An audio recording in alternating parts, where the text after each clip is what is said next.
তারপরে 6 ফেব্রুয়ারি, যেখানে 12 ফেব্রুয়ারি হচ্ছে জাতীয় নির্বাচন, যেখানে 12ই ফেব্রুয়ারি জাতীয় নির্বাচন, সেখানে 6 তারিখে আমরা কিভাবে এত বড় একটা কর্মসূচির সিদ্ধান্ত নিয়েছি, সেটা আমাদের ভুল ছিল। যদিও আমাদের তখন কিছু করার ছিল না, কারণ 6 ফেব্রুয়ারি যে আমরা কর্মসূচি দিয়েছি, 6 ফেব্রুয়ারির পরে কয়েকটা দিন অফিস বন্ধ ছিল। তখনকার সরকারও যে একটা চিন্তা করবে বা একটা ডিসিশন নিবে, সেই সময়টাও তো ছিল না। তাহলে 6 তারিখের কর্মসূচিটা আমাদের অনেক আগেই করা উচিত ছিল, যেটা শীর্ষস্থানীয় নেতৃবৃন্দ করে নাই। তাহলে এমন সময় আমরা সেই 6 তারিখের কর্মসূচিতে এসেও আমরা কি করলাম? প্রায় 3 লাখের বেশি কর্মচারীরা ঋণগ্রস্ত করে, ধার দেনা করে তারা ঢাকায় এসেছে। কিন্তু আমরা কি করলাম? কর্মসূচির দিন বিকালবেলা আমরা আমাদের সেই কর্মসূচি স্থগিত করে দিল এবং আমরা সবাই ক্ষুব্ধ হয়ে গেলাম। তাদেরকে দালাল বলে আমরা কেন্দ্রীয় শহীদ মিনার থেকে আপনারা তাদেরকে বের করে দিলেন। এই রকমের কোনো হঠকারী কর্মসূচি আমরা দিতে চাই না। আমরা এখন সরকারের নীতি নির্ধারক যারা আছেন তাদের সাথে আমরা যোগাযোগ করার চেষ্টা করছি। যারা এমপি মন্ত্রী আছেন তাদের সাথে আমরা যোগাযোগ করার চেষ্টা করছি, আমাদের দাবির কথাগুলি যাতে তারা সামনের সংসদে উত্থাপন করে, সেই যোগাযোগটা আমরা রক্ষা করছি।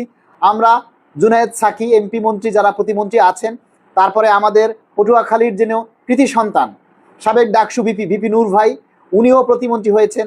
আমাদের জন্য এটা সৌভাগ্য যে আমাদের যে সকল নেতারা আমাদের দাবির প্রতি সমর্থন জানিয়েছেন, আমাদের দাবির কথা তুলে ধরেছেন, সেই সমস্ত নেতারা আজকে মন্ত্রী হয়েছেন। এটা আমাদের জন্য সৌভাগ্য। তারা আমাদের কথাগুলি সংসদে উপস্থাপন করতে পারবেন। এটা আমাদের জন্য সৌভাগ্য নয় বলেন? তাদের সাথে আমরা যোগাযোগ করার চেষ্টা করছি, তাদের সাথে আমাদের দাবির কথাগুলি তুলে ধরার চেষ্টা করছি, যাতে তারা সরকারের কাছে আমাদের দাবির কথাগুলি তুলে ধরেন। সর্বাত্মকভাবে আমরা মাননীয় প্রধানমন্ত্রীর সাক্ষাৎ চাই। মাননীয় প্রধানমন্ত্রীর কাছে আমাদের অনুরোধ থাকবে, মাননীয় প্রধানমন্ত্রী মহোদয়, আমরা 10 বছরের অভুক্ত, 10 বছর ধরে আমাদের দাবি, আমাদের এই পে স্কেল বাস্তবায়ন, আপনার কাছে আমাদের দাবি হচ্ছে যে আমরা 10 বছর ধরে আমাদের যে চাওয়া নবম পে স্কেল, এটা আপনার হাত ধরে সফলতা আসুক।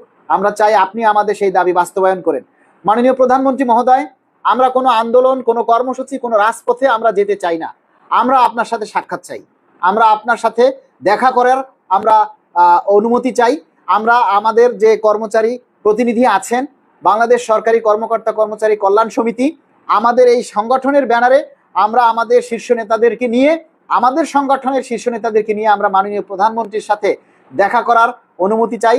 আমরা মাননীয় প্রধানমন্ত্রীর সাথে কথা বলতে চাই, আমাদের দাবির কথাগুলি আমরা তুলে ধরতে চাই।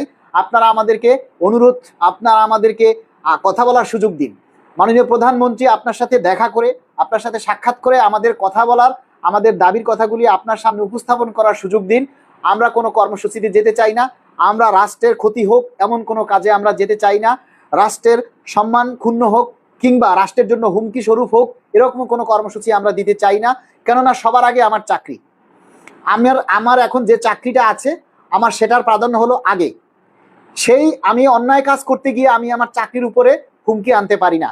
আপনারা যারা আছেন কর্মচারী ভাই বোনেরা, আপনাদের সবার কাছে অনুরোধ করব, প্লিজ ভাইয়েরা, 10টা বছর আমরা ধৈর্য ধরেছি, আর কয়েকটা দিন আপনারা আর 2-1 মাস একটু ধৈর্য ধরুন, অপেক্ষা করুন, দেখুন মাননীয় প্রধানমন্ত্রী আমাদের জন্য কি করেন, নতুন সরকার আমাদের জন্য কি করেন।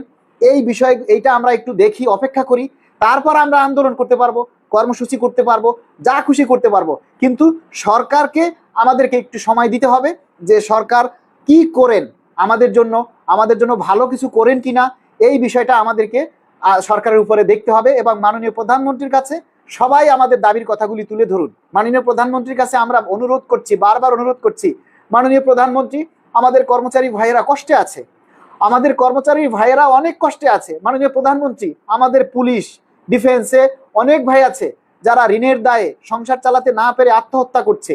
আমাদের কর্মচারী ভাইয়েরা ঋণে জর্জরিত। আমরা যে বেতন পাই সেই 2015 সালের বেতন দিয়ে আজকে 2026 সালে কিভাবে আমরা সংসার করব, কিভাবে আমাদের সংসার চালাবো বলেন? 15,000 টাকা বেতন দিয়ে আজকে আমরা চলতে পারতেছি না। আজকে আমাদের কর্মচারী ভাইয়েরা আত্মহত্যা করছে, ঋণের বোঝা ছইতে না পেরে তারা তাদের নিজের জীবন দিচ্ছে। এগুলি আমরা চাই না মাননীয় প্রধানমন্ত্রী। আমরা চাই আমাদের দাবির কথাগুলি, আমাদের দাবিটা আপনি মেনে নিন। আমাদের কর্মচারী ভাই যারা আছে তারা যাতে অভাবগ্রস্ত হয়ে তারা যাতে কোনো দুর্নীতিতে না জড়ায়, তারা যেন কোনো অন্যায় পথে না জড়ায়, সেজন্য আমরা চাই আপনারা সবার আগে নবম পে স্কেল বাস্তবায়ন করুন, কারণ কর্মচারীরা হচ্ছে রাষ্ট্রের উন্নয়নের চালিকা শক্তি।